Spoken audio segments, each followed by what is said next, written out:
Sumama ang 3 anak ni Cabanatuan City Presiding Officer Jay Vergara sa patuloy na isinasagawang personal na programa ng Pamilya Vergara, ang hashtag Lingkod Kalusugan sa Bayan ng Gabaldon noong Pebrero 7 at 8 taong kasalukuyan. Pinangunahan ni Cabanatuan City Mayor Micah Elizabeth, Community Affairs Chief Miko at Doc Mike Vergara ang naturang programa na ginanap sa Barangay Tagumpay, North Poblacion at Barangay Kamatsile, Gabaldon, Nueva Ecija. Dahil dito nabigyan ng oportunidad ng libreng konsultasyon sa doktor, laboratory procedure at gamot ang mga residente dito, particular na ang mga senior citizen ng barangay.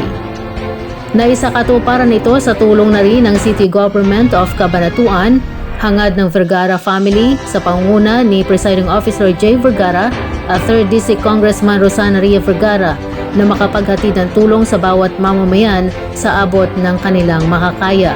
Plano ng Vergara family na maipagpatuloy ito ang Lingkod Kalusugan Program sa iba pang bahagi ng 3 distrito ng lalawigan.